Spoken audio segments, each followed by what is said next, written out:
In a world of cutting-edge displays, facial recognition, 5G, large screen sizes, and high prices, the iPhone SE seems to be a refreshingly simple alternative.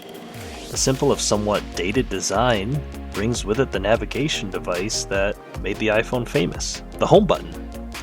Coming from the iPhone 11 Pro Max as my phone for the past 2 years, I'm excited to get my hands on something that is so familiar but still new. Will I find frustration with a lack of features on this iPhone, like a smaller screen or fewer cameras? Or will I find the smaller phone to be more useful overall? Join me as I learn the ups and downs of the new iPhone SE.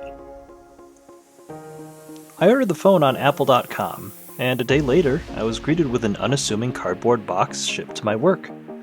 What you get is pretty predictable: the iPhone SE, a USB-C to Lightning cable, and a small literature packet. This phone is also not including a wall adapter this time around, so you'll need to have one of those handy. Picking up the phone, I was immediately reminded of how big the 11 Pro Max that I had been using really was. The iPhone SE felt thinner, lighter, and easier to manipulate than any phone I've used since the original iPhone SE, which I left behind in 2018. Phones have gotten bigger, heavier, and wider since then. So for me, this was a refreshing change of pace to something that I could easily use with one hand. Transferring my data was as easy as, well, transferring my data. Apple's new setup and data transfer utilities within iOS 15 are so simple to set up that this was just about as seamless of an experience as you could imagine.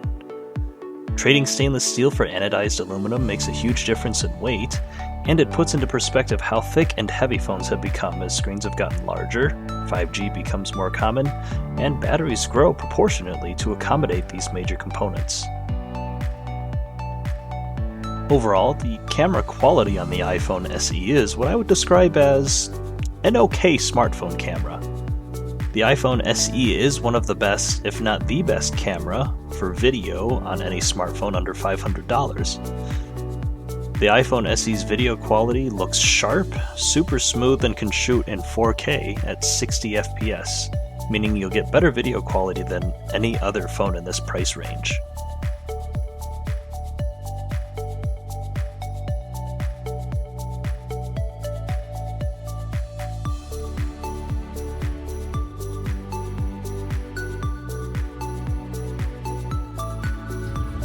In good lighting, this camera can look pretty good. The frame rate does appear to be limited though to 30 FPS, so it's not going to be anywhere near as smooth as with the main camera. The iPhone SE camera experience prioritizes simplicity above everything else.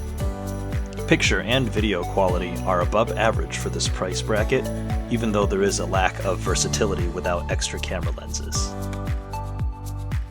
This phone is built to take on everything if you have the battery for it, and I'm afraid that's probably going to be the biggest shortcoming on this iPhone SE.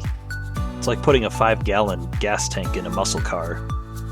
Something that can just about outpace everything, but it really won't do you much if you have to recharge the phone every couple of hours.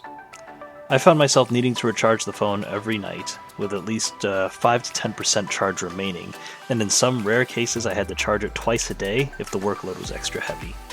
This is not a phone you can make last for more than one day of constant usage. Overall, what can I say about my time with the iPhone SE?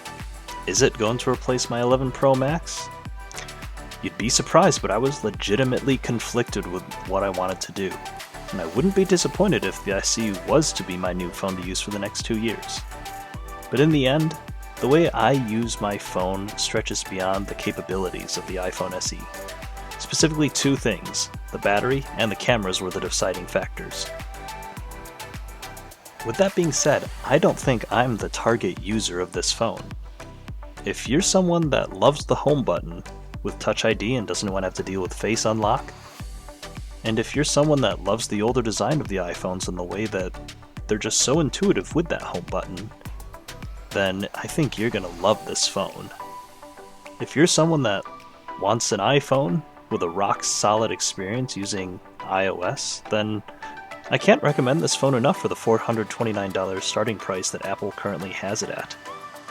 For someone that doesn't care about the latest and greatest technologies but wants to be sure that this phone will last a while, the iPhone SE is an easy recommendation over just about any other $400 Android phone. And if Apple continues this formula in a year or two with an updated design, with a better screen and Touch ID in the power button, Apple could really have a home run on their hands with the next iPhone SE.